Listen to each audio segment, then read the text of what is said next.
Bom dia a todos, tudo bem? Vou convidar todos nós aqui a fechar nossos olhos materiais e nós abrimos nosso coração, nosso pensamento para mais uma oportunidade de refletirmos no Evangelho de Cristo.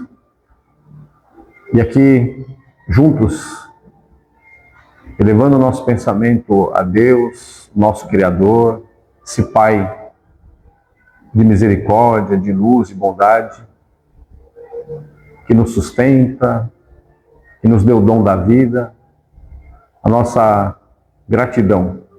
Gratidão por estarmos aqui em paz, nesse ambiente que foi preparado desde o início da manhã, assim que chegamos, já desde os nossos estudos iniciais, com a proteção, com o amparo, com a irradiação de luz do plano maior, para que cada um de nós, em nossas consciências, consigamos receber esses eflúvios desse plano superior que nos quer bem, emana a compaixão, a compreensão, a misericórdia para cada um de nós aqui. E pedimos que essa paz, essa luz, se estenda para todos os nossos lares, chegando a todos aqueles que, por algum motivo, também não puderam estar aqui. Pedimos que essa proteção chegue a todos os trabalhadores da casa, que sejam abençoados pelo plano maior, que Jesus possa irradiar para os seus lares todo o bem, toda a paz, todo o amor, e que aqui nós possamos, com o amparo da equipe espiritual que protege, que ampara, que trabalha na seara do Cristo, esteja conosco aqui, nos incluindo. Que possamos sair daqui melhores do que chegamos, sair revitalizados espiritualmente, e que todo o amparo chegue a nós aqui no plano físico e também para os irmãos do plano espiritual, todo bem, todo amor de Deus. Graças a Deus, graças a Jesus.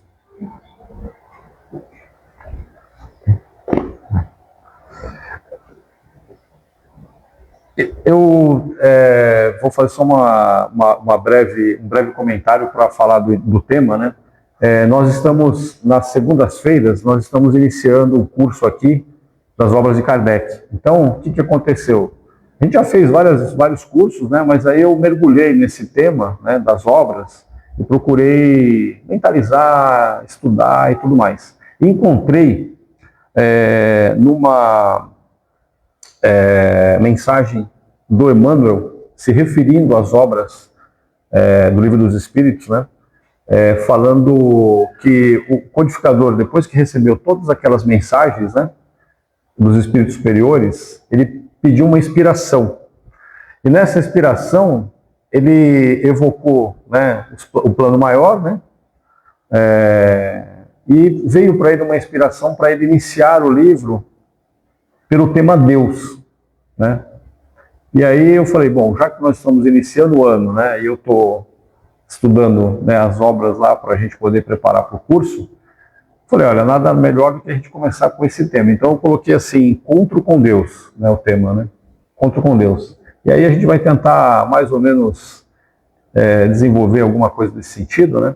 Para que a gente possa aqui, juntos, né, refletir, juntos a gente entender, né, o que a gente tem sobre esse tema. Então, acho que o primeiro aspecto assim que a gente poderia falar sobre isso é como Jesus nos apresentou, né, Deus, né? Então acho que ele é a nossa referência, né, o modelo e guia para toda a humanidade. Ele se referiu a Deus como Pai, né? Então aquele Pai misericordioso, justo, bom.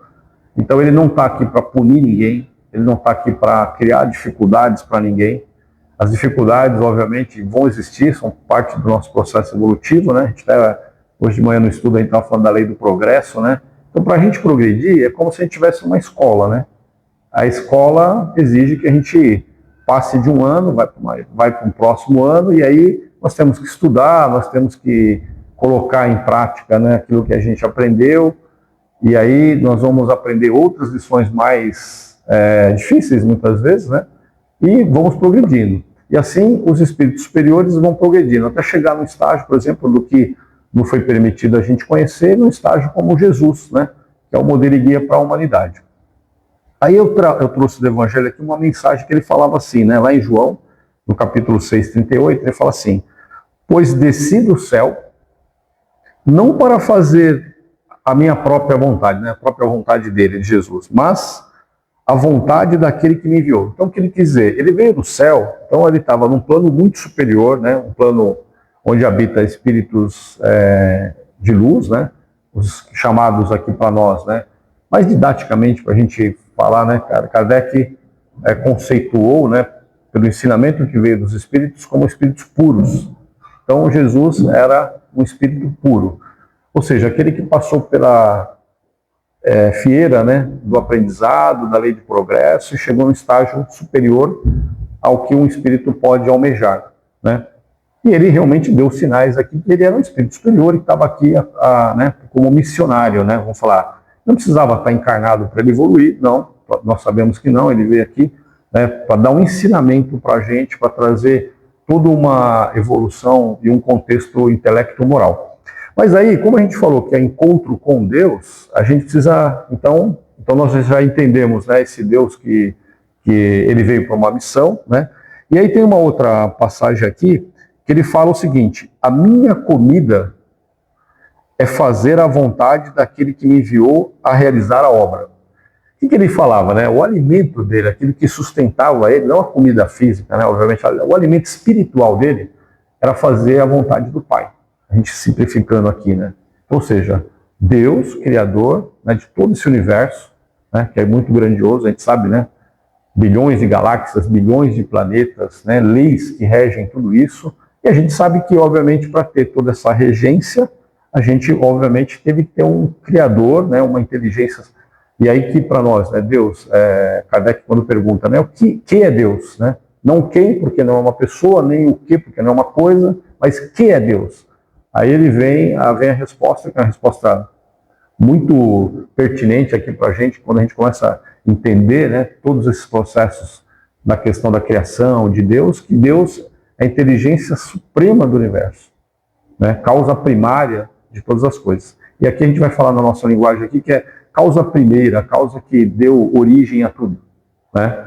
Então Deus é o Criador que deu origem a tudo, criando todos esses planetas, né, essas galáxias onde a gente sabe que são dimensões da astrofísica, a gente vai chegar de um lugar ao outro da nossa galáxia, são 100 mil anos-luz. Então o que é isso? A gente não é andando a 300 km por hora, nem 3.000 km por hora, que seria mais, né, do que um avião. Não, é 300.000 km por segundo. Né? Então, nessa velocidade, a gente levaria 100 mil anos. Só para a gente ter uma ideia, assim, em termos da dimensão. Então, a gente está falando desse Deus que a gente traz aqui, que é o Deus de toda essa criação, de bilhões de planetas, bilhões de galáxias. Outro dia eu estava estudando sobre um pouquinho de astrofísica, e aí a gente estava vendo lá que tem astros, né, que são buracos negros, só para falar assim, né, é considerado como um astro. Esse buraco negro, milhões de vezes, não é 1000 vezes, não é 200 mil vezes, não. Milhões de vezes maior que o Sol, que a gente sabe que é muito superior ao nosso planeta Terra, né? Então ele ocupa a massa, né, de mais ou menos, assim, centenas, milhares de vezes o que a gente possa imaginar de um planeta. Aí esses astros são milhões de vezes maior que esses astros. Então, assim, realmente, para a gente ter uma ideia da dimensão do que a gente está falando, né, no macrocosmos, né, desse Deus criador, e temos, né, vamos falar assim, informações do microcosmos também que são absolutamente fantásticas, né? Por exemplo, um cromossomo, quando se traduz em quantidade de informações, chegaria a 1 bilhão de palavras, só para a gente ter uma ideia. Imagina um livro com 1 bilhão de palavras, geralmente uma página de um livro são 300 palavras aproximadamente. Imagina, é um negócio assim, se a gente dividisse um livro de 500 páginas, a gente teria milhares de livros assim para a gente ler, e um cromossomo, e a gente sabe que isso é um microcosmo de informação. Então, ou seja, tudo isso que organiza a vida realmente tem muita sabedoria, né? Tem muita informação. Eu estava comentando também lá no estudo, né, que grandes cientistas, né, como Isaac Newton, Einstein, todos eles acreditavam em Deus, né, estudavam Isaac Newton, por exemplo, que na ciência é considerado, né, a mente mais brilhante que já esteve, QI mais elevado, inclusive mais que Einstein, né, que a gente fala bastante de Einstein, mas toda a física nossa newtoniana lá do passado, agora a gente tem a física quântica, mas ele estruturou toda, né, a inteligência, e era de fato realmente uma mente brilhante, e ele lia mais a Bíblia do que estudava a matemática, por exemplo, só para a gente falar, né, de coisas assim que aconteciam. E aí, eu acho que para nós aqui que somos espiritualistas, isso está muito claro, não tem muito, né? Agora, o que a gente, o que os espíritos trouxeram para a gente, né, de uma contribuição que é muito pertinente, assim, que é no nosso entendimento aqui, né, que é muito pertinente. Quando eles foram estruturar Deus como causa primária, primeira de todas as coisas, né, que ele é infinitamente bom, justo, né, misericordioso, trouxe alguns atributos de Deus, né, como ele é imutável, porque, obviamente, se ele mudasse, né, não seria Deus, né?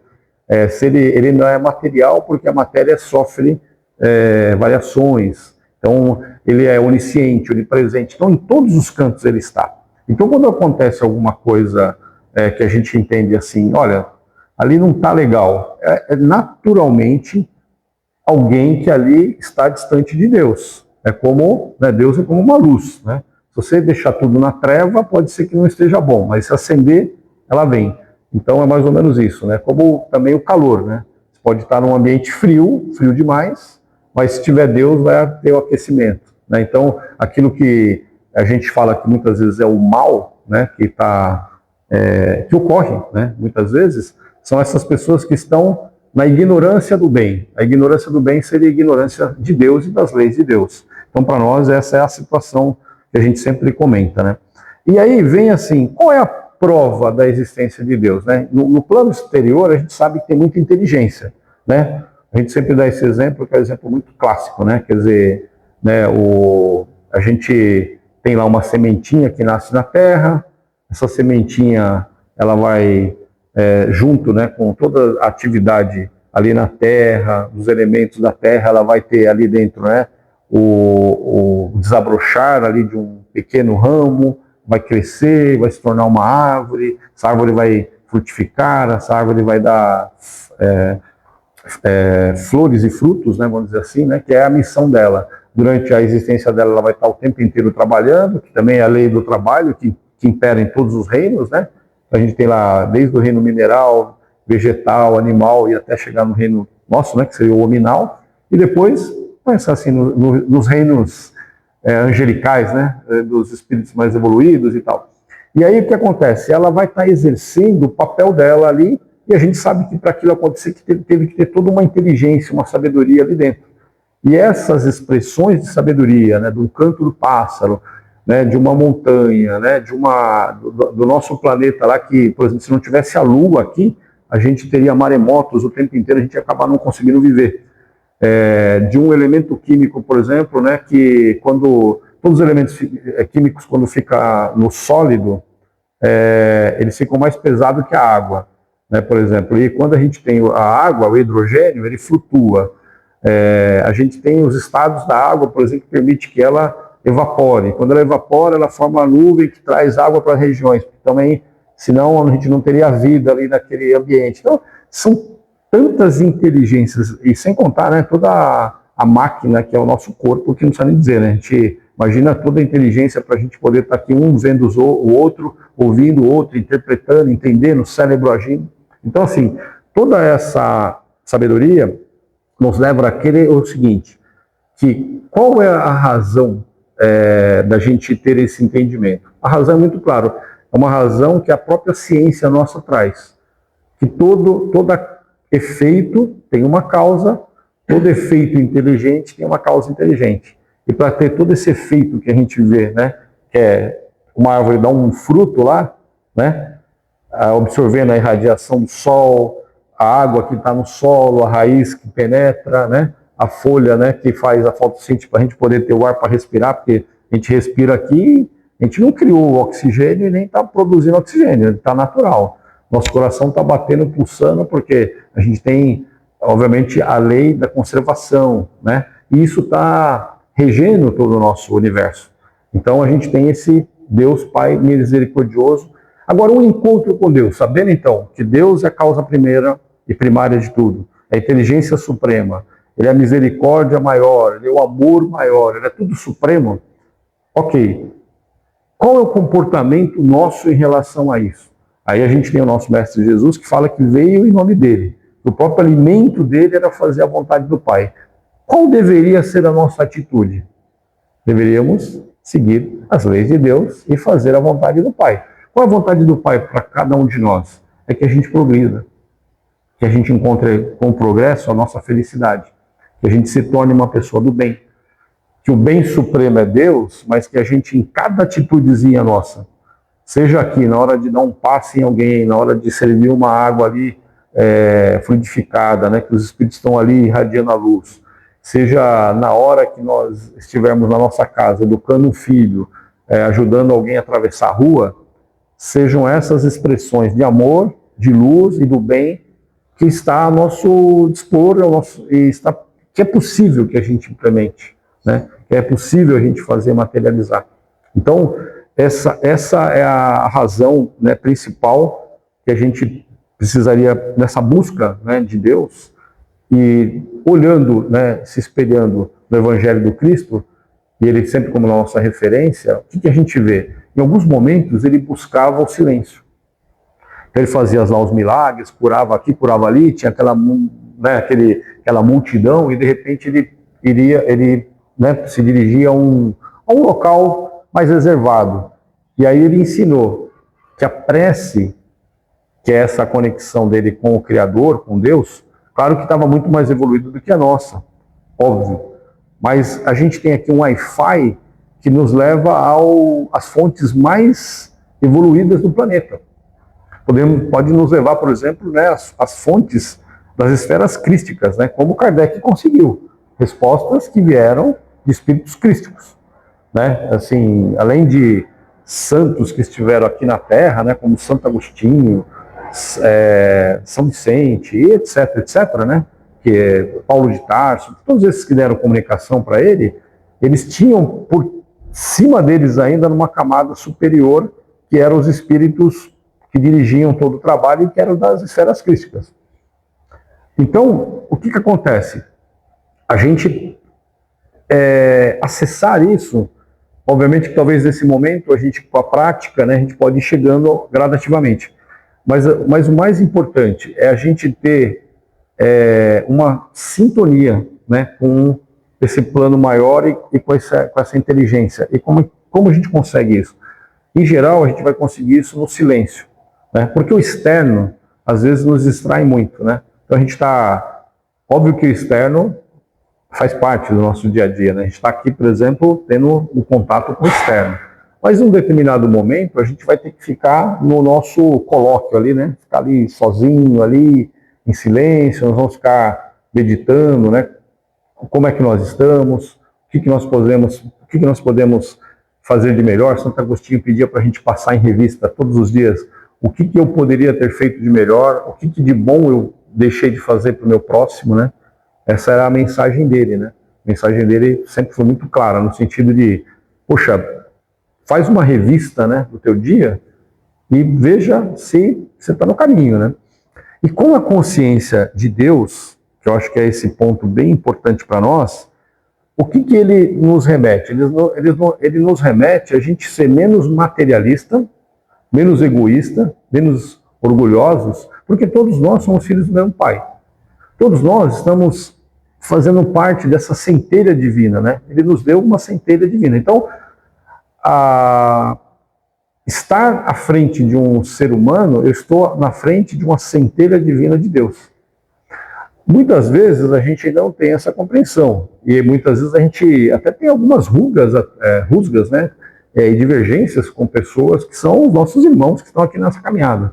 Mas quando a gente olha com esse olhar do Criador, ele nos dando, né, a centelha divina para que a gente possa estar em conexão com ele, a gente acaba tendo uma outra perspectiva, que todas essas diferenças são coisas menores, porque na essência nós somos irmãos, e a humanidade como um todo, né, está formatada com a sua, cada um com a sua, a gente chama de individuação, ou seja, cada um tem a sua singularidade, né? Ele é único, né? Por quê? Porque precisamos disso. É como, né, um grande jardim florido. Precisa da florzinha branca, da florzinha lilás, da florzinha amarelinha, azulzinha, para dar aquele colorido, né? A vermelhinha, para dar tudo aquela, para você olhar um jardim, né, bonito, florido, tudo mais.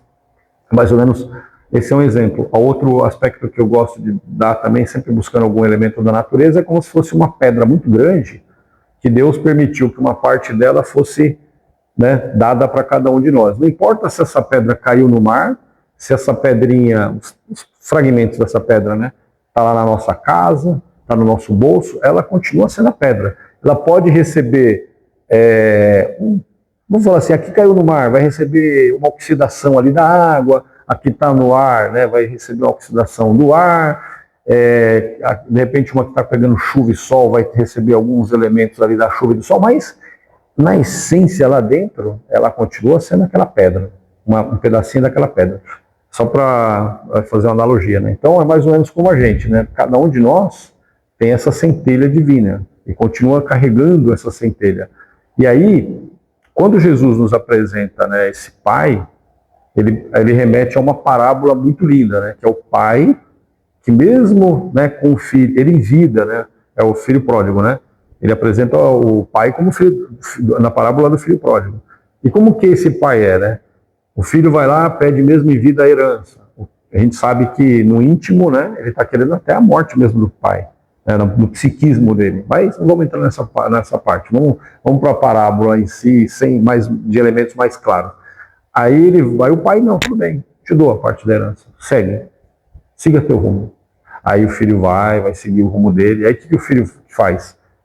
Gasta, né, absolutamente, ou seja, torra o dinheiro lá do pai, da herança, né, que o pai deu para ele. Aí ele está lá, né, obviamente todos os amigos se afastam, ele está lá passando fome, e aí nesse momento ele retorna para casa do pai, porque ele fala, pô, meu pai, até para os servos dele, tratava eles bem, e eu estou aqui, né, comendo comida dos porcos, né, nem isso tem para mim, então eu vou voltar, mas eu quero voltar como um servo, porque eu errei. Então, ele pensava assim, eu tenho que receber essa punição. É muitas vezes o nosso pensamento, né? Não, eu fiz errado, eu vou ser punido, tal. Aí, quando ele chega, o pai corre, o abraça, faz uma festa, o recebe de braços abertos, manda colocar, recebe como filho e não como servo, manda colocar, né, as sandálias, enfim, né, uma túnica e tudo mais, que era aquela vestimenta daquela época lá dos judeus. E aí alguns elementos dessa parábola nos remete, né, quer dizer, que mostra o seguinte, poxa, que pai bom é esse, né, que Jesus nos apresenta, que mesmo eu, né, me afastando da minha família, me afastando do meu pai, pedindo os recursos que ainda não me cabia, né, porque a herança é só depois que morre, e aí depois eu gasto tudo e ainda volto, por quê? É mais ou menos isso, né, muitas vezes a gente se afasta das leis de Deus. Eu dei esse exemplo da parábola de propósito. A gente se afasta das leis de Deus, como esse jovem se afastou, né, esse filho. Aí, de repente, quebramos a cara lá, fazemos um monte de coisa errada, aí, de repente, a gente volta, né, para o seio do Pai, a gente reencontra, de repente, Jesus no nosso caminho, reencontra uma religião que não importa, pode ser no budismo, no hinduísmo, qualquer religião, mas a gente se reencontra e aí começa um reto proceder, um reto caminhar, começa, né, a agir de uma maneira, né, como a gente diria aqui, né, mais harmônica, buscando, né, a lei que rege todo o universo, que é a lei de justiça, amor e caridade, né, que a gente sabe que é essa que rege, didaticamente, a gente sabe, né, Kardec estabeleceu várias leis, né, mas essa lei é a lei que rege a lei do amor, né? Então, por isso que, né, até o evangelista falava, né, Deus é amor, que é mais fácil, né? Então, se ele te ama, ele quer o teu bem. Então, eu cometi um erro, eu vou procurar reparar, fazer o melhor e não cometer de novo, né? Na parábola da mulher adúltera, né, a gente estava comentando aqui também, quer dizer, as leis de Deus foram claras, né, para Moisés, né? Não matar, não roubar. Mas porque tem as leis dos homens que ainda não está totalmente em consonância com a lei de Deus, naquela época se matava, né? Lapidava, que era jogar pedra e matava. Aí a mulher, né, deveria ser a mulher e o homem, mas aí o homem ninguém sabe onde está. Está só a mulher lá, está na frente de Jesus e aí ele é indagado de uma maneira que era para, né, ele se embaraçar lá, se embaralhar. E aí ele não fala para seguir a lei de Moisés, para lapidar, e nem fala para não seguir, ele simplesmente nos chama, né, a consciência, porque isso ele ensinou lá para que viesse para a gente. Siga a sua consciência. Você tem condição de atirar alguma pedra em alguém? Quem somos nós para atirar uma pedra em alguém? Porque ele falou, né, atire quem não tiver erro, né? Quem nunca falhou, quem nunca cometeu, quem não está em pecado, que seria, né, traduzindo, não errou o alvo, né? Quer dizer, quem somos nós para julgar e atirar pedra em alguém? Então, todos nós cometemos os erros, todos nós estamos em processo de crescimento isso é permitido, a lei de Deus permite, isso é uma coisa bela, né? Porque ela nos permite, nos dá condição de que a gente erre, porque no erro, e se você se corrigir, a gente se acerta e a gente passa de ano depois, né? E aí vai para uma nova série, e aí lá a gente vai ter novos desafios e vamos subindo, e a lei do progresso é essa lei, né? É essa lei que vai nos impulsionando, vai nos fortalecendo. Então, uma coisa que ficou claro aqui nesse estudo, desse evangelho, para a gente refletir, foi o seguinte, que à medida em que a gente tem consciência de Deus, consciência de Jesus, consciências que os bons espíritos vieram para trazer para a gente toda uma dinâmica, né? E que Kardec, quando ele foi preparar, ele já tinha todas essas informações, mas ele começou a ordenar todo o trabalho que nasceu num Deus, é porque realmente é algo que nos diferencia, porque nós somos espiritualistas, né? Porque acreditamos em Espírito, acreditamos em Deus, e isso nos traz uma diferença muito grande, porque a gente vai ser incapaz, né? Vamos falar, dentro de um equilíbrio, dentro de um bom senso, de prejudicar o próximo. A gente vai procurar ser mais altruísta, menos egoísta. A gente vai ser menos orgulhoso e vai procurar trabalhar, né, obviamente, a humildade. E aí, na humildade, né, que eles pedem para Kardec, né, também, para que ele colocasse aqui aquilo que veio do plano maior, e não do jeito dele, ele realmente seguiu. E aí ele começa, né, já colocando Deus, a existência de Deus, né, e os atributos de Deus, né, que mostram, né, esse Deus supremo, esse Deus universal. Não é um Deus, né, só da terra, não é um Deus que ele vai nos ajudar aqui para a gente conquistar um outro povo, nós somos privilegiados. Não, é um Deus da humanidade. Não há privilégio, né? Todos nós temos a oportunidade de crescer, se desenvolver, de estarmos em equilíbrio. Existem as leis de Deus que a gente deve obedecer, a gente já falou aqui, né? Lei de justiça, amor e caridade, e essa que deve pautar a nossa vida. Se a gente conseguisse, assim, né, ter a inspiração de Jesus, né, que foi o que melhor expressou a lei de Deus aqui na Terra, como modelo, e a gente sempre refletir, né, o que eu estou fazendo, eu faria, fácil a gente entender, né, a gente é só fazer empatia, né, eu faria isso, eu gostaria de receber isso que eu estou fazendo para o outro, né, aí você já, poxa, acho que não é legal, né, então eu também não vou fazer, né. Vou puxar o tapete de alguém no trabalho, eu vou deixar uma criança sem comer, eu vou deixar de ajudar um velhinho a atravessar a rua, eu vou deixar de orientar alguém em uma palavra adequada. Se eu tivesse nessas circunstâncias, eu gostaria de que alguém não me orientasse? Eu gostaria de que alguém não me ajudasse? Então, uma das coisas que essa lei fala é assim, quando a gente cuida de um velhinho, ou cuida de uma criança, a gente, né, vou dar um exemplo, coisas assim da rotina, né? Tomou remédio? Já tomou banho? Fez lição? Você está se sentindo bem? Precisa de alguma coisa? É o que a gente faz, né? Para um idoso, né? Ou para uma criança. É normal isso, né? E aí o que a gente precisa é também isso em relação a nós. Eu estou me banhando, estou lendo as coisas boas, eu estou me cuidando, eu estou também tendo segurança em relação à minha rotina.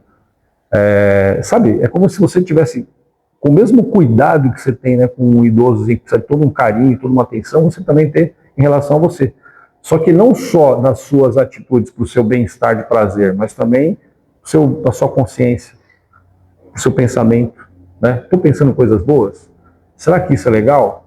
Eu poderia estar nutrindo minha vida de coisas mais edificantes? Será que eu estou muito parado, meio preguiçoso? Será que eu não preciso, na própria lei, né, que sustenta a gente, que é a lei de conservação, que me empurra para a gente poder fazer as coisas, eu não deveria estar fazendo, né, atividades mais educativas, mais elucidativas, que vão me levar a ser um espírito melhor?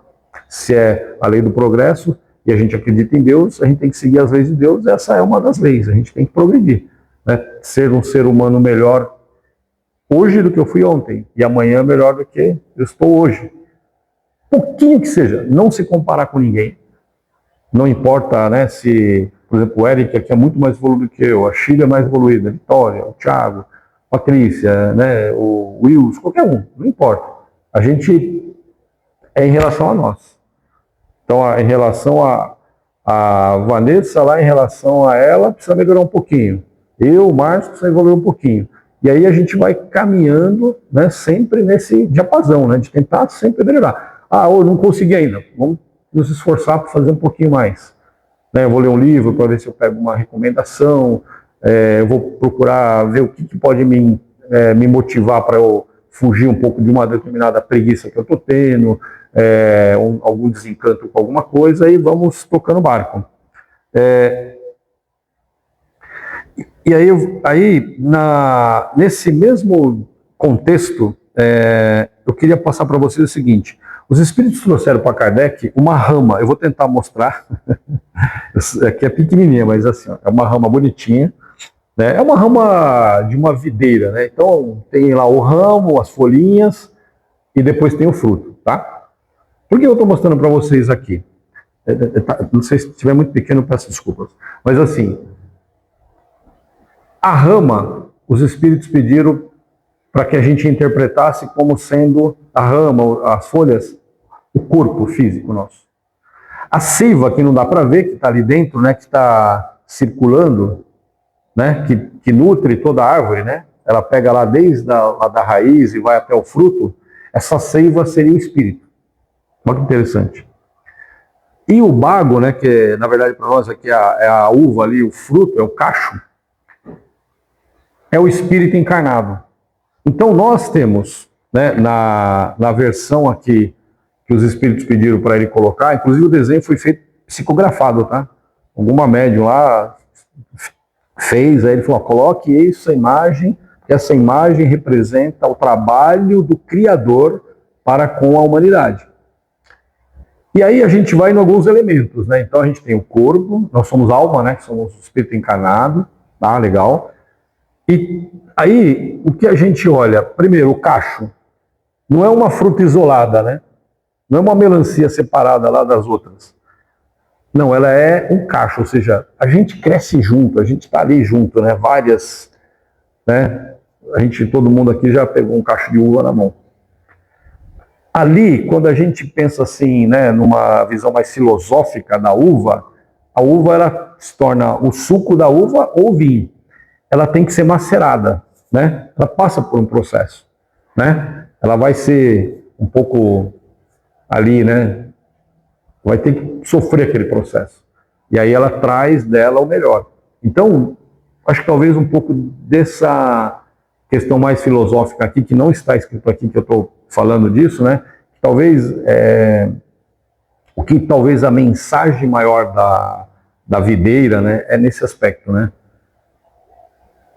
Até algumas vezes a gente fala, né, que Jesus quando fez o milagre do vinho, né, da água em vinho, aí falaram, olha, mas geralmente serve-se o melhor vinho primeiro, né? E eles já tinham consumido. E aí quando Jesus faz, aquele tornou-se o melhor vinho, né? Então, também a gente, nessa questão espiritual, nessa questão com Deus, também sempre trazer o nosso melhor, né? Essa eu acho que é uma imagem que fica aqui também para a gente, nesse contexto. E agora, para encerrar, a gente já está no horário, né? Eu vou pegar uma mensagem aqui muito bonita aqui que eu trouxe, para a gente poder ter essa perspectiva também, né, das mensagens aqui. Eu trouxe aqui uma mensagem chamado Herdeiros de Deus, da Joana. Aí, Herdeiros de Deus. Então eu achei legal, porque tem várias mensagens. Eu trouxe umas 5 ou 6 aqui, trouxe do Emmanuel, uma lindíssima também. Mas enfim, vou pegar essa daqui, que é a que eu acho que dá para a gente... nós somos herdeiros de Deus, porque nós somos filhos dele. Então nós temos essa herança, que é essa centelha divina que nós comentamos. Então é mais ou menos nesse raciocínio, tá? Considerando a tua ascendência divina, já te destes conta que és herdeiro de Deus? Ele criou o universo e a vida, enriqueceu a sua obra de sabedoria e beleza, colocou-te por amor como parte integrante dessas maravilhas, facultando-te fruí-las todas. Por direito natural, possuis tudo o que dele, bastando somente que desenvolvas os dons em ti latentes, a fim de que possas desfrutar de toda a opulência dessa grandeza. Amado por Deus, és também herdeiro das ideias sublimes, que te proporcionam conquistar espaços, penetrar os mecanismos da vida e decifrar os enigmas desafiadores de que te guardam. O teu dever é fazeres receptivo ao pensamento divino em tudo e em todos presente, de modo a captá-lo e pô-lo em ação à medida em que conquistes. Dispões de todos os bens e poderes que estão ao teu alcance.